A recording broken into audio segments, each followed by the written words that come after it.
You see how you carry yourself, go meet them. Those who don't do okay. You see some people who are already okay. You will get sense to do business. You no get sense to follow the government policies and how they affect your business. Now they can't say, okay, oh, inflation don't cut half of your profit, destroy half of your capital. Now there you remember, say, spiritual people are after you. And that one too. Papa, we know say a bag of rice is now 95,000. Maybe they don't tell us say his own children, they they need to pay school fees. Begin to give you drama. Begin to give you drama. And you carry yourself there. They give you drama, we go cost you money. Then you give them, and then you are expecting. I'm so sorry. See, to those of you who are Olushoaguntan, because there are those of you who are like Olushoaguntan, no be like. I'm talking about those who always promise prosperity. Meanwhile, in a job, I like people who are Olushoaguntan, who feed us with the word of God. You are looking for the fruit of the womb, they feed you with the word of God. You are looking for a job, they feed you with the word of God. You are looking for a husband, they give you the word of God. Because according to them, everything happens by God's wish. You see those ones where go they shout, scam you. Oh, you don't have to believe me, especially if they already have a hold on you right now. I know some of you watching me right now either angry or confused because you get your own alpha. Abi? Yeah? You have your own woli, Abi pastor, Abi. You are living abroad. Your pastor, de Niger. You there abroad. Your alpha, de learning. Abi? Now, they settle ourselves up. I won't say more. Here is a young, another eyewitness of the police criminality and criminally militarizing the eastern part of Nigeria. Again, here, eyewitness. This opportunity to call on Chief of Army Staff and the Inspector General of Police. January, I traveled from Imo State to Anambra along Onitsha Owerri Express Road. I noticed something. In every checkpoint, army checkpoint and police checkpoint, they stop every vehicle, allow private cars to pass, while all the commercial vehicles, they will discharge all the whole passengers. The passengers will trek to cross army checkpoint or police checkpoint, then reconvene again, board their buses or their vehicle, and continue with their journey. Now, I passed the first one, I saw this. Passed the second one, I saw this. I passed the third one, I saw the same thing. I started asking questions. They told me, it's normal. That is how they do it. I kept wondering, why must they subject our people to this kind of suffer? Our old men and women, our traditional rulers, no respect, no regard for elders. Once you're in a commercial vehicle, you must drop. Use leg to pass army or police checkpoint. Then enter your vehicle again. This is pure madness. I thought this had stopped. I now traveled to Enugu. From Enugu to Owerri. I saw the same thing again, which means it's now a tradition. The other one I also witnessed was a young man being punished severely, being flogged, beaten mercilessly. His offense was that he answered call close to army checkpoint. And I was like, where in Nigerian constitution it says that nobody should receive or make call in army checkpoint? I don't understand the kind of country we are running. Now I came back from Enugu. I said maybe Nigeria now have a different, a new law. I traveled to Castena. I flew from Abuja to Kano. Now from Kano to Castena on the road. Every checkpoint was peaceful. Travelers passed army checkpoint, police checkpoint, although it was very few of them. Now they pass inside their vehicle. And now I was like, why would they drop and then cross army checkpoint and enter their vehicle again? They told me no, that they don't do like that here. So I kept asking, do we have one country, two system? Or are we in two different countries? I'm not the tribal type, neither the sentimental type, but what is good for the gift is good for the gander. You don't treat some people this way like animals. If you need to see how they have subjected our people, what they have subjected them to, is so bad. They are Nigerians. They have not committed anything being Nigerians. And I'm using this opportunity to call the governors of Southeast, who are the chief security officers of their states, to call their GOCs to order. These guys are doing, as in, they're treating people like animals. A journey of 1 hour, they will make it to be 4 or 5 hours for commuters. Am I talking about the bribe, the money they are collecting? Am I talking about that one, which is a tradition already? They don't even hide it, shamelessly collecting it as if it's their right. In some army checkpoints, they will even put one boy carrying pure water or one thing or the other, pretending to be selling it, but they are collecting money from the drivers by force. What are we talking about? Please, governors of Southeast, call all your GOCs to order to stop this rubbish. Our people are suffering. Our people are suffering. Please, I'm also calling on all the bloggers. If you see this message, throw it, pass this message so that it will get to the whole governors to call these people to order, the whole police and the army, to stop this. An Okada man will get to police checkpoint, to army checkpoint, he will carry his Okada, pass first, and then start the bike again. What a nation. It's quite a pity.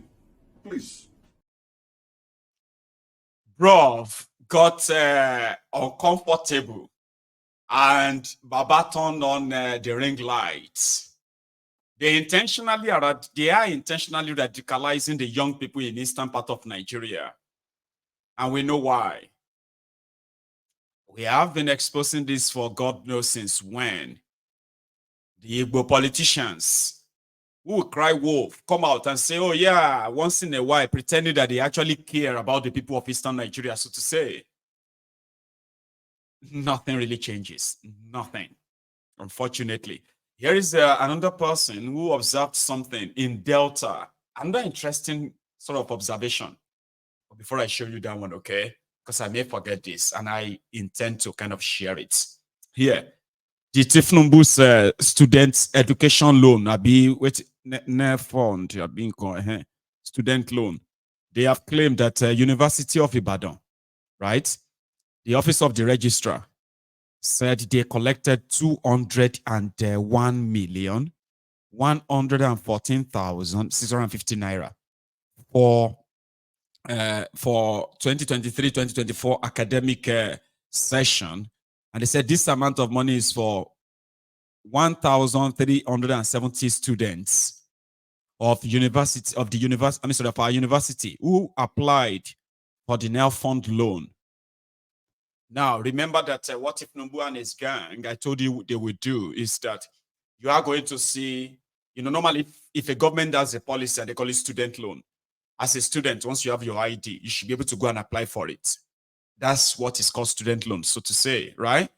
But what they have done is that he has opened a shop, like I described it. He has opened a shop. So they said he has put a 10 billion naira there.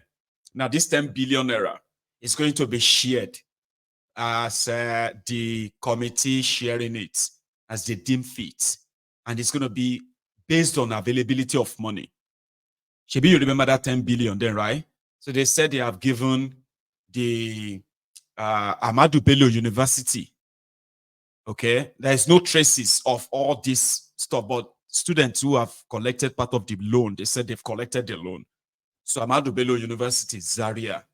Now, University of Ibadan. Maybe they will now go and pick one from University of Enugu or University of Unsuka, Enugu, right? And they will just make it Wazobia. And that's a student loan for more than 14 million students in Nigeria. Anyway, I just thought I should mention it because the university published their statement themselves to say that they received 201 million for 1,370 students as their school fees for 2023-2024. Now, those ones go fight you if you talk say student loan as scam. So if you dey Akure, the day they pay your own, and I get to know, I'll say it too. But if you don't collect your own, please, tell us So you know, go be like say, you know, they see anything good. Because me, I know what it means. I know that's not really a good, that's not how a policy is implemented, right? But nevertheless, okay, doesn't matter. Here is another observer that observed something in Delta states. Here. I live in the city of Asaba. Asaba is the capital of Delta State. And I drive around town and I notice something. Significant number of new hotels are springing up in the city of Asaba. Massive, gigantic hotels. And then you look around the same town, you cannot find evidence of even one manufacturing outlet that is springing up. You cannot see evidence of one productive outlet that is going to be producing something. In Asaba, this is where we have the largest deposit of fish ponds. My very self, by the grace of God, I am into fish farming and I have some fish ponds that are being managed by my own wife. When you want to buy the feed for these fishes, you go to the shops. I was actually thinking that these investors that have a lot of money should be thinking on how they can start the production of something like the fish feeds, knowing full well that they have the market already in this town, so that they can go into production of something that they can be selling on a daily basis. Nobody is thinking about production. And once they make money, they are investing in hotels. There are so many things that people who have money can go into in this country. Why is it that it is only hotels that are springing up? Hotels where people should go and they spend the money, and there is no evidence that there is something that is coming up where people can be making that money. It is not only happening in Asaba, it's happening everywhere. In all the mega cities of this country, hotels are springing up on daily basis. And I'm asking, is it hotel that people will shop? Now hotel don't go shop. Can't we have something else? There is no structured transport system in Asaba. No structured transport system. Most of the times, if you don't have your car, when your car spoils, for you to move around in Asaba, it becomes a problem. Like we have structured businesses of transport somewhere else. It is not in existence here.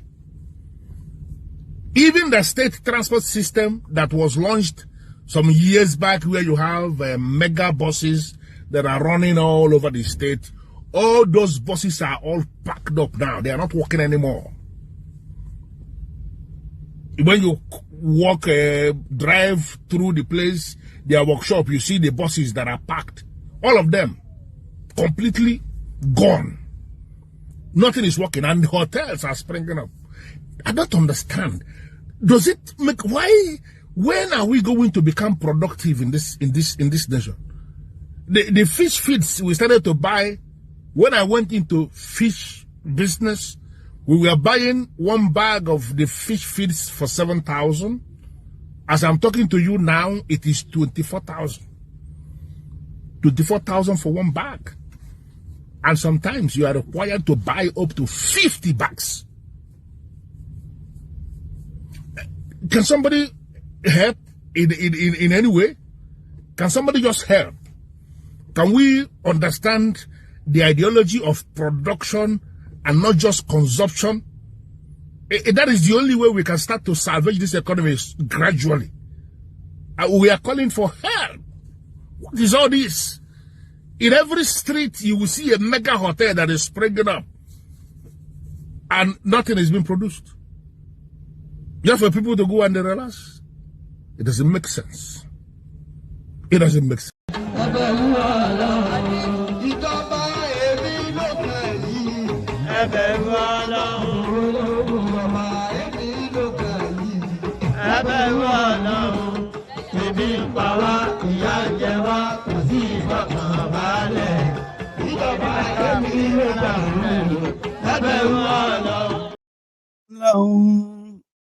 Ìjọba èmi ló kàn yìí. Ẹ bẹ̀rù Ọlọ́run. Ìjọba èmi ló kàn yìí. Ẹ bẹ̀rù Ọlọ́run. You are wondering why they are building hotels. Come on. You should be reading the comments. Hotels are for money laundering. Politicians build hotels so that they can tell you that this hotel sold 200 Moet Chandon this weekend.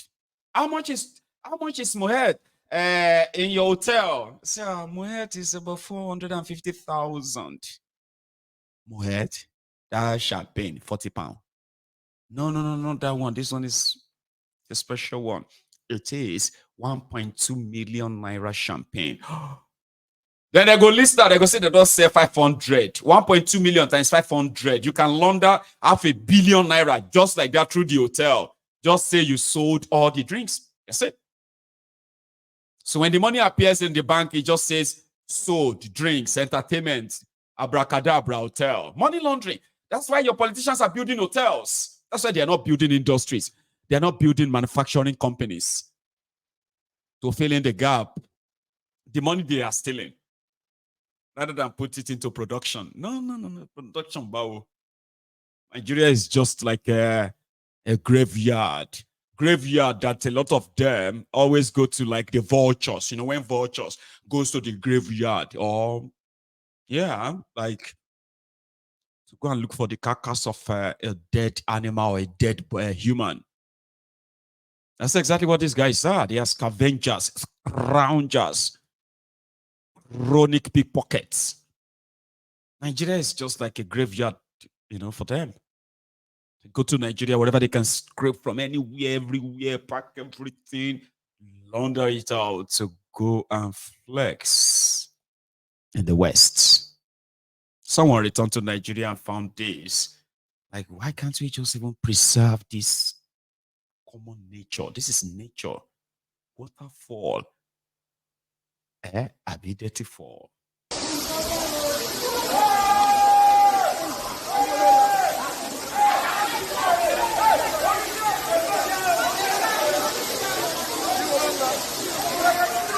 I'm sorry to be very emotional about this matter, but I think it's a real shame. I think it's a real shame that people will come here and disrespect our heritage like this. They're literally defecating on us, urinating on us. They're literally destroying our heritage, and we look on because we collect peanuts. I think it's a real shame. I really do.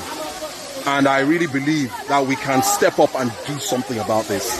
Osun State, Erin Jisha, Oriade local government, come on. We can do better than this. We can do better than this. Why should we allow people to bring filth up here? Why? Do you realize how long it will take us to clear all of this? All the way, from walking all the way down, up here. There's filth everywhere. We can't let this continue. Look at it.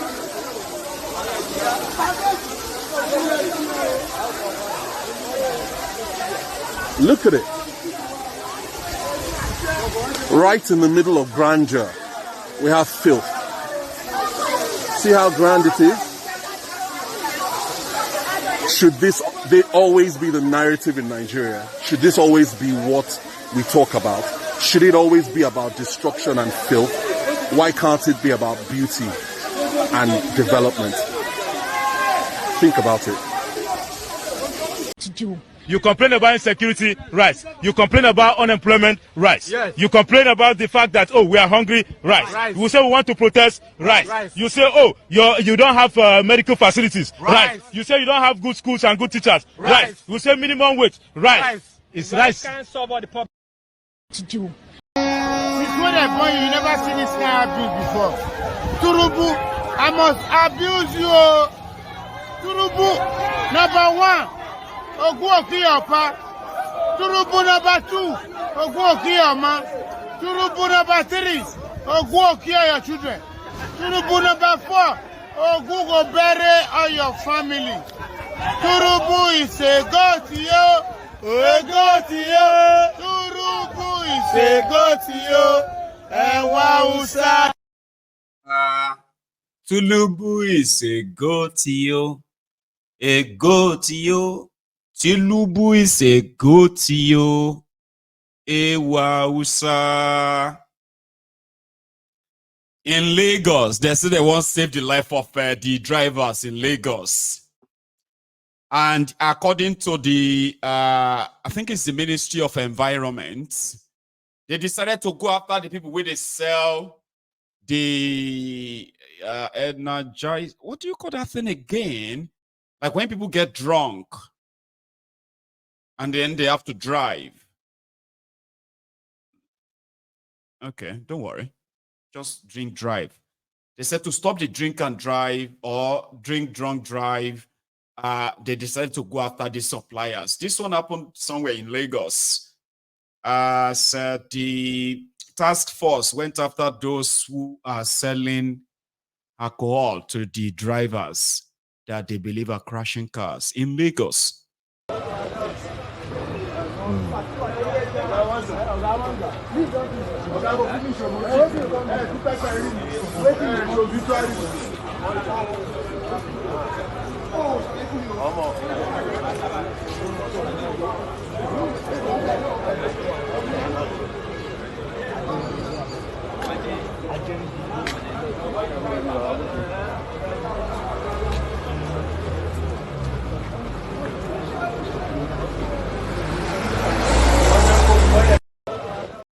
Like it should be illegal.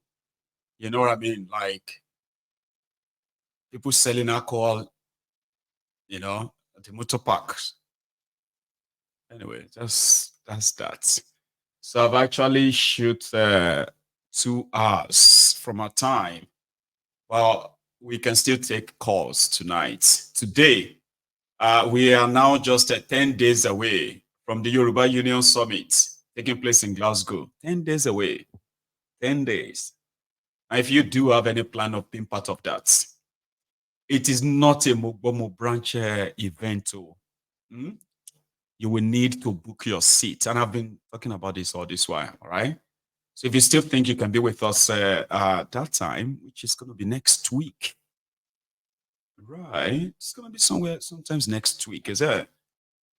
Yeah, so you can join us. And for those of you who have already, bought your tickets, good one. I received message from those who are asking for hotels they could stay. Let me tell you something, okay? Just go look at the postcode of the address where we are having the summit, right? Use the postcode to search for your hotel. There's some fancy, lovely hotels and not too expensive in the area. So you can walk from your hotel to the venue as well. It's easier that way.